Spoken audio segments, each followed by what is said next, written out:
Evet, herkese bir antrenman videosundan merhaba diyeceğim de evdeyiz. Kafa gözle gerek yok. Ve ayrıyetten bu videoda zaten antrenman videosu değil.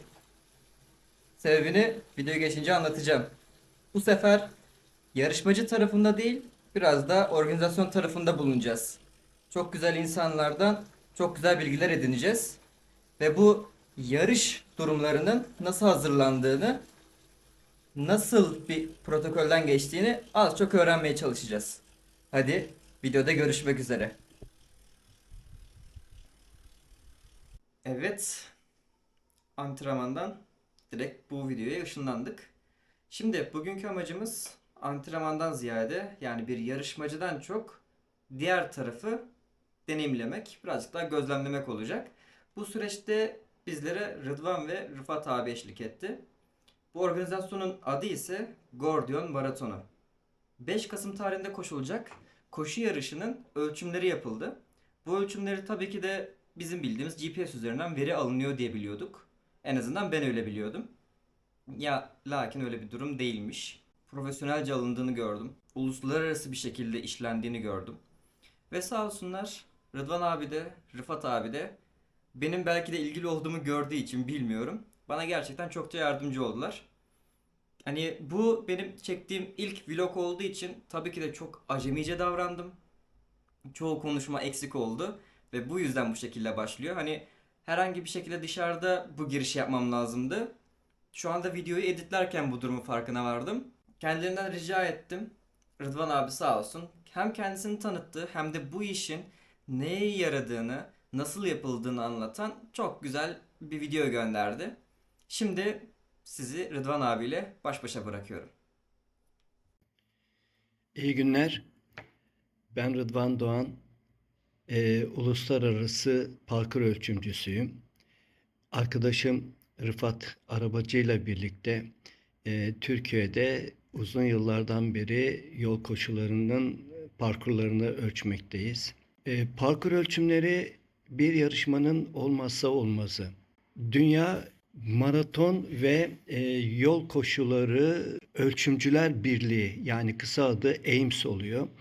Bu AIMS aynı zamanda Dünya Atletizm Birliği'nin partneri.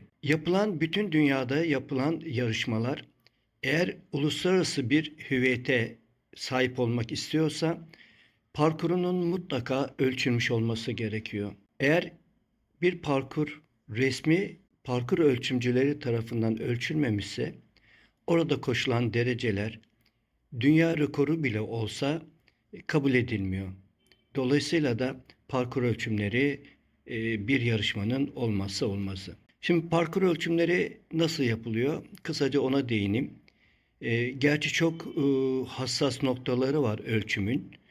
Çünkü rekorlar tutuluyor. Ülke rekorları veya masterlarda yaş grubu rekorları, dünya rekorları gibi.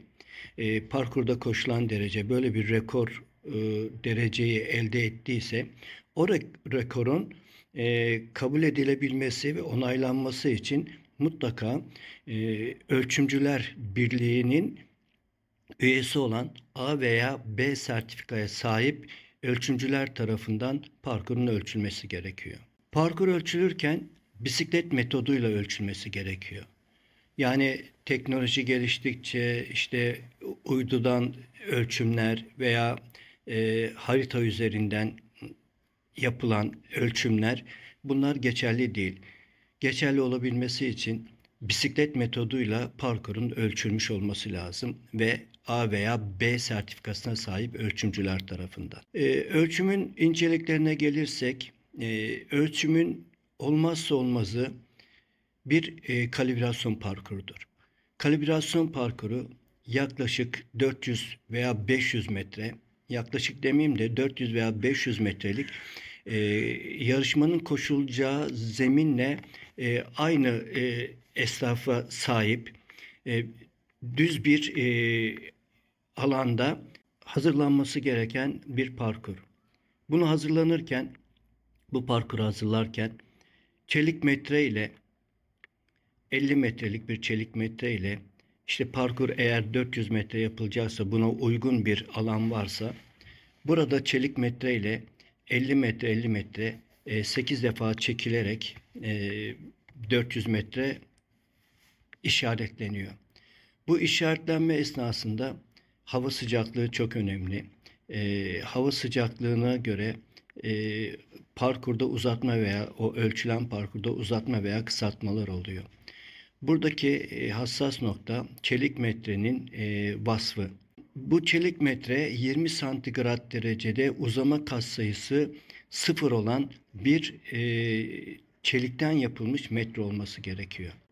Dolayısıyla da ilk etapta bir kalibrasyon parkuru hazırlanıyor. Ölçüm günü e, yine o gün bisiklete binen kişinin ağırlığı, bisikletin ağırlığı, lastiğin içindeki hava basıncı gibi, hava sıcaklığı gibi ölçümü engelleyecek bir sürü faktörün mümkün olduğu kadar asgariye indirilip ölçüm yapılması lazım. Bu anlamda da parkuru ölçmeden önce sabah genelde sabah ölçüyoruz parkurları trafik yönünden. Sabahın ilk iş bu kalibrasyon parkuruna gidip daha önceden işaretlenmiş iki nokta arasını bisikletle düzgün bir şekilde bisikleti sürerek, yani doğru bir hattan, düz bir hattan bisikleti sürerek, çok fazla sağa sola bisikleti oynatmadan mümkün olduğu kadar düz bir şekilde iki defa gidiş, iki defa geliş şeklinde bu kalibrasyon parkurunda ölçüm yapılıyor. Ölçüm nasıl yapılıyor? Johnson Contour denen bir cihaz var. Bu cihaz mesafe ölçmüyor. Bisikletin ön tekerine takılan bir cihaz. Bu elektrik saatleri, işte doğalgaz saatleri gibi yerde kullanılan kontür ölçüyor. Yani tur ölçüyor. Dolayısıyla da böyle bir Johnson kontürle o 400 metrede iki gidiş iki geliş 4 defa biniliyor ve her seferinde de kontür üzerindeki sayı yazılıyor. Dolayısıyla da burada bir ortalama alınıyor. O 4 binişin ortalaması alınıyor. Ve bu 400 metrelik bir parkursa 1 kilometredeki o hava şartlarında o kişinin o bisikletle ne kadar 1 kilometrede kontür yapacağını hesaplıyoruz. 400 metrelik bir kontür alanda yapılan ölçümde kontür 2,5'la çarpılıyor. Yani 400 metre 1000 metrenin 2,5'ta biri olduğuna göre, dolayısıyla da 1 kilometredeki kontür sayısı bulunuyor. Daha sonra da ölçülecek mesafe, işte maraton mu, yarım maraton mu, 10 kilometre mi? Bu kontür sayısına göre parkurda konulacak işte 1 kilometre, 5 kilometre, 10 kilometre gibi parkurun uzunluğuna göre konulacak su, sünger ve beslenme istasyonlarının yerleri hesap üzerinden tespit ediliyor. Evet, Rıdvan abinin de söylediğinden sonrasında artık sürece başlayalım. İlk öncelikle pazar günü Selim abi yani Yans bisikletle beraber bisikletlerimizi Rıdvan abi ve Rıfat abinin kalmış olduğu otele bırakmakla başlıyoruz.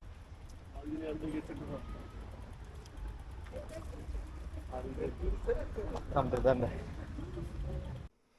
Şimdi bu bisiklet bırakma sürecinden sonrasında işte işler birazcık karışıyor.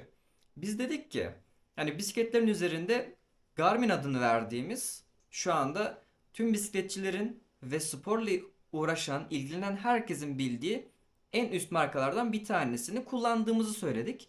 Ve dedik ki bu Garmin'lerle zaten biz buranın ölçümünü yapabiliriz. Ve kendileri dediler ki GPS verisi tam bir veri bize sunmuyor açıkçası. Biz dedik hani biz bu GPS'i sürekli kullanıyoruz ve bizim yarışlarımızda falan da sürekli bu geçerli. Prosedür kesinlikle aşırı derecede farklı. Şimdi gel gelelim bu ölçümü o zaman nasıl yapacaklar? Tamam bisikleti verdik. Garmin de kullanmıyorlar. İşte bu sefer de onların özel makineleri ortaya çıkıyor. Özel dediğime de bakmayın aslında hepimizin bildiği biraz kara düzen araçlardaki gibi. Eski araçlarda biliyorsunuz kilometre sayıcı dönerek çalışan ve her metre başına bir tane sayı dolanan bir kilometre sayıcı. Şimdi bu kilometre sayıcının birazcık daha ilkel versiyonunu düşünelim. Sadece ön tekerimize bağlanıyor. Ön teker tamamen bisikletten ayrılıyor ve oraya tamamen QR mil çıktıktan sonrasında o makine araya bağlanıyor. Bir ucu bir tane jant teline bağlanıyor ve o küçük çarkı çeviriyor. O küçük çark da bu makinenin o dönmesini sağladığı rakamların çarkını çeviriyor. Ve bu da kesinlikle milim hata olmadan ölçüm yapmalarını sağlıyor. Çünkü bu cihazlar istediğimiz kadar sensör olsun, istediği kadar GPS olsun sürekli bir şeyle iletişim kurmak zorunda. Sensörleriyle bağlantısını antiplasla sağlıyor. GPS verisini tabii ki de uydularla sağlıyor. Ve bu sürekli bu sağlanma sürecinde bir veri kaybı yaşanıyor. İster istemez.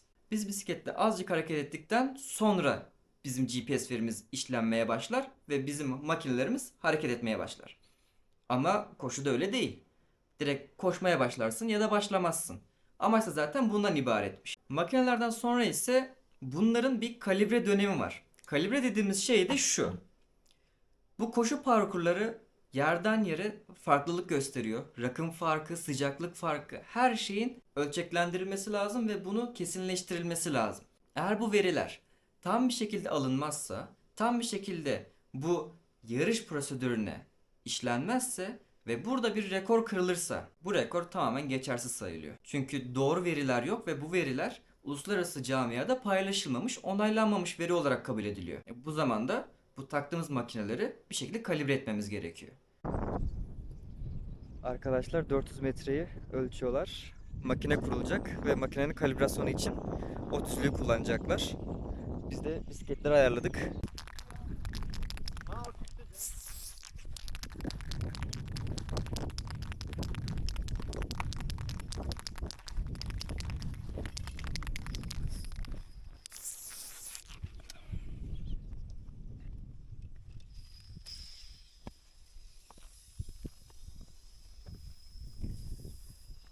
İşaretlemeye devam ediyoruz.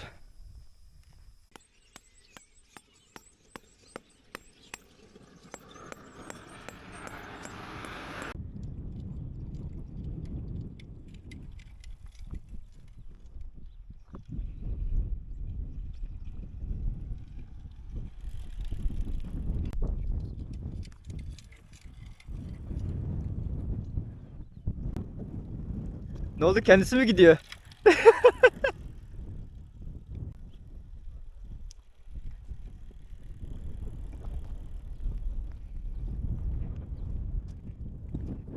Ölçümler devam ediyor. Bakalım. Bisikletlere taktığı aletlerin ölçümleri ve 1 kilometrede ne kadar tur attıklarına bakıyorlar. Ona göre de hesap kitap işlemlerinden sonra ana parkura geçeceğiz. Evet, ölçümleri yaptılar. Yani kalibre işlemini yaptılar. Ana ölçüm alanına giderken bizim bisikletlerimizi getirdiğimiz aracın işi çıktığı için o işine gitti. Biz de sürerek yarış parkuruna doğru geçiyoruz. Yakında bilmemiştim, özlemişim. Hadi bakalım, devam.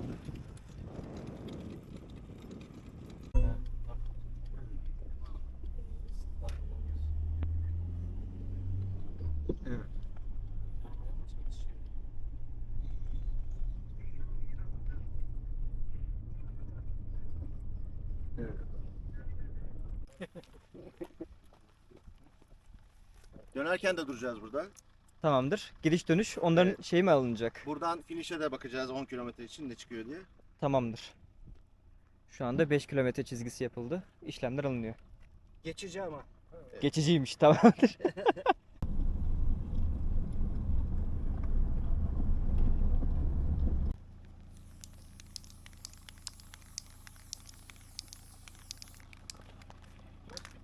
Yeni geri oyna.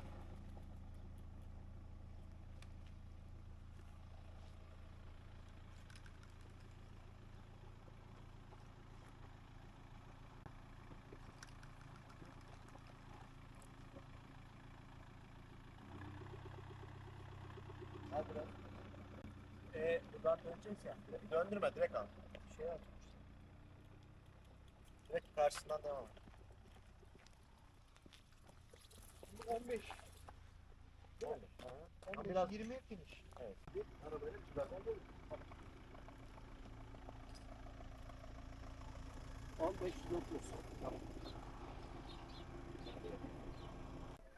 Şu anda ilk mola. Bir aksilik yok şu anda. Her şey yolunda.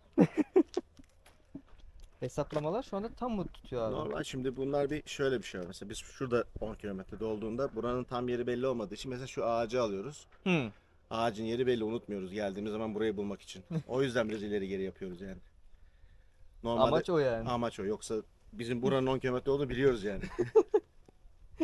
Ama bir daha geldiğimizde mesela gittik geldik burayı 10 kilometre tam bulamayız yerine, ama caminin karşısındaki ağacın önünde değil zaman bulunuyor. Direkt kesin oluyor. O yüzden o hesaplamalar ve şeyler öyle oluyor mesela. Buraya niye işaretliyoruz? O yüzden dolayı işaretliyoruz. Şu anda spreyi tekrardan getirelim. Burası Yok, burada işaretlenecek. işimiz yok. Tamam. Sadece ben tutuyorum zaten. Hiçbirini oynatmadığım için spreye gerek yok. Şu anda mola veriliyor. Evet. Moladan sonrasında tekrardan bundan Devam. sonra 15 ölçülecek. 15-20 finish. Tamamdır. Ayrıca biz de saat ve Evet. Strava'dan takip Aynen. ediyoruz araçta. Ben de buradan bakıyorum. Sen durduruyorsun değil mi arada onları? Evet, evet. Tamam. Şu an zaten telefon araçta duruyor. Saati Evet. de durdurdu. Evet, evet. Çünkü hani o da bir önlem bizim için mesela. Biz bazen kaptırıp gidiyoruz. Bunu göremiyorsun ki hızlı hızlı attığı için. Tabii, evet. Sizin işte yavaşlayınca biz de yavaşlıyoruz. Hemen daha kolay çözülüyor. 15 kilometre.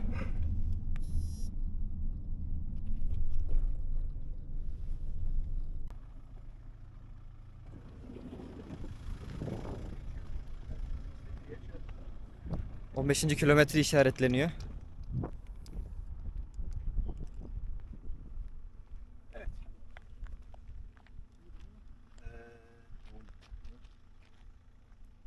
Şey gelmedi.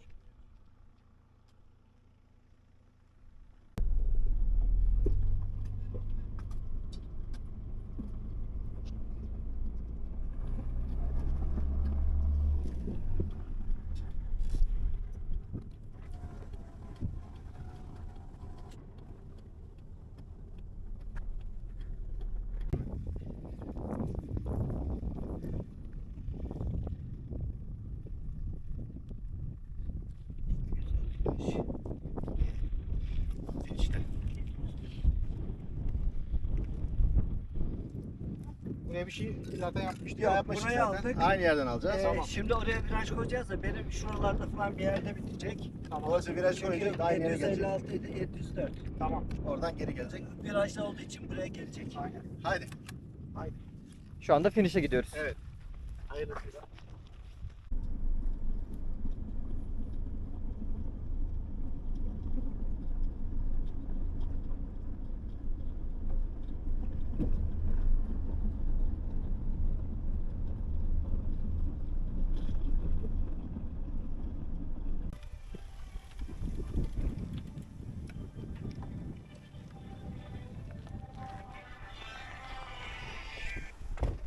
Bitirme var şimdi çaldı. 273. Tamamdır. 21 kilometre tamamlandı. 20 kilometre 0.97 metre. Şu da 97,5.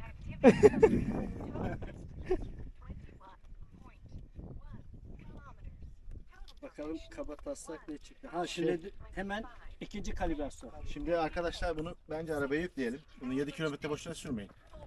Ya benlik sıkıntı yok Ama açıkçası. gerek yok. Bir tane şey indirelim. Ben şuradan zaten. Hiç Şimdi etap denemeleri bitti. Bu etap denemelerinden sonra hala alet doğru ölçüm yapıyor mu yapmıyor mu? O yüzden ikinci kalibreye geldi. Tekrardan ilk başta çizdiğimiz rotadayız. Bu rotada tekrardan çizilen alanlar üzerinden starttan finish'e kadar devam edecekler. Ve gerçekten de makine doğru ölçmüş mü ölçmemiş mi bunu kağıt üstünde doğruluğunu hesaplayacaklar. Şimdi başlıyorlar.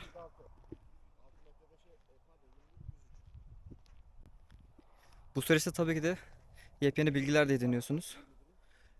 Hani bu süreç nasıl oluyor? böyle bir şekilde bir yarış düzenlendiği zaman nelere dikkat ediliyor? Parkur nasıl çıkıyor? Bunların hepsini az çok görmüş olduk. Elimden geldiğince de size aktarmaya çalıştım. Şimdi start alanındalar. Şu anda oradaki kontür makinesinin kontürdeki üzerinde yazan sayıyı yazacaklar. Ve bu parkurun bitiminde gerçekten de aynı sonucu veriyor mu? İki makinede onu ölçecekler. Hata payı varsa ne kadar hata payı var? Ölçümlerde ne kadar farklılık çıkabilir? Onlar ortaya çıkacak bu denemeden sonra. Ama şu anda süreç gayet iyi ilerliyor. 21 kilometrelik parkur ve 10 kilometrelik parkurun işaretleri verildi. Bugün sadece bisiklet üzerinde kontrol ölçümleri yapılıyor. Yarın tekrardan araç üzerinde bu parkur test edilecek.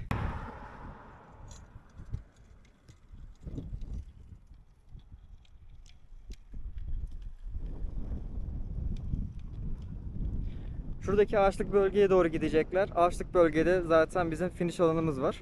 Finish'e gidecekler. Bu bir ölçüm olacak. Sonrasında oradan başlayıp bu taraftaki start alanına gidecekler. O da ikinci ölçüm olacak. Gerçekten de 300 metreler 300 metre olarak çıkıyor mu? Buna bakacaklar. Ayrıca de şunu öğrenmiş oldum. Bu test süreçlerinde, bu kalibrasyon süreçlerinde çelik bir cetvelle ölçüm yapıyorlar. Ve bu çelik cetvelin bu alındığı ortamın sıcaklığında çünkü çelik kullandıkları için bunun tabii ki de bir ısıya göre genleşme ve sıkılaşma oranı var. Onu tabii ki de bir hesapla kağıt üstünde belirliyorlar. Bu da sapma paylarını gösteriyor. Bu sapma paylarını almışlardı zaten ilk kalibrasyon sürecinde. Ve bu parkuru o kalibrasyon sürecinde alınan hesaplara göre yapıldı. Şu anda tabii ki de belirli bir süre geçti üzerinden. Sıcaklık arttı. Ve şu anda tekrardan ölçüm yapıyorlar. Çünkü parkur esnasındayken sıcaklık artmaya devam etti. Buna göre de bir ortalama süreç alınacak. Ortalama gerçekten de ne kadar ölçüm yapabiliyor, ne kadar doğruluk payı var, onu bakacaklar. Sonrasında bu işin bisiklet süreci ve kontür süreci bitmiş oluyor. Bundan sonrasında tabii ki de kağıt üstünde devam edilecek. Bakalım. Şimdi start alanındalar. Tekrardan kontürler üzerinde yazan sayıları defterlerine not ediyorlar. İki farklı cihaz, iki farklı bisiklet üzerinden. Sonrasında tekrardan oradan başlayıp şuradan şuraya devam edecekler ve oradaki finish'e kadar sürecekler.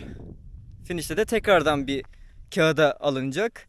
Birbirlerini kontrol edecekler. Ne kadar doğru, ne kadar farklı. Onlara bakılacak. Artılar, eksiler ölçülecek. Ve bu şekilde bu süreçte tamamlanmış olacak.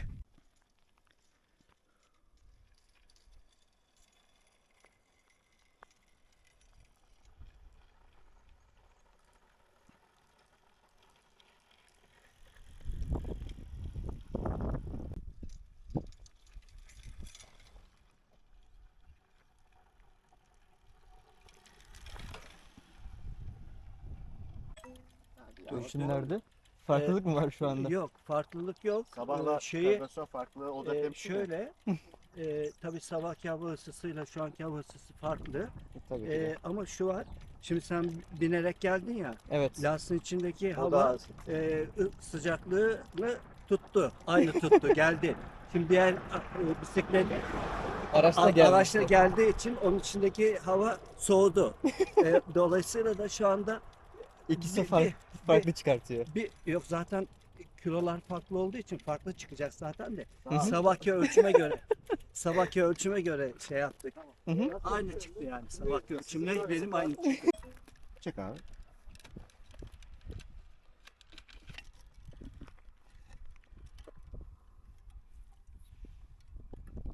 Direkt yere koyabilirsin, sıkıntı yok.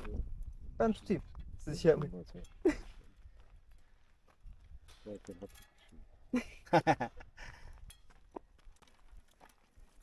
Rıfat abi bugün rahattı ya. Benim için çok iyi. Sahibine çok çok teşekkür ediyorum. Zaten bolca selamlarıyla gönderdi bisikleti. Ama biz de onun istediği gibi sürdük. Hiç üzmedik bisikleti yani. Bu video ile birlikte bu zamana kadar sürekli yarışmacı tarafında olmuş birisinin bu organizasyon süreçlerinin nasıl işlediğini gördünüz. Hani benim de zaten bazı noktalardaki şaşkınlığıma tanık oldunuz. Gerçekten de hani koşu sporu ve koşu yarışları bisiklet yarışlarının düzenlenmesine göre biraz daha zor gözüküyor. Hani bu tabii ki de profesyonel bir bisiklet yarışının düzenlenmesine tanık olmadığım için de olabilir. Ama onda bir denk gelirsek tabii ki onda bir bu şekilde bir bilgi videosu oluşturmaya çalışacağız. Bu videoya verdikleri destek için Rıdvan ve Rıfat abiye ve ayrıyetten tabii ki de Polatlı'mızın tarihi mirası için emek veren Kadim Bey ve ekibine de sonsuz teşekkürlerimizi iletiyoruz. Başka videolarda görüşmek üzere.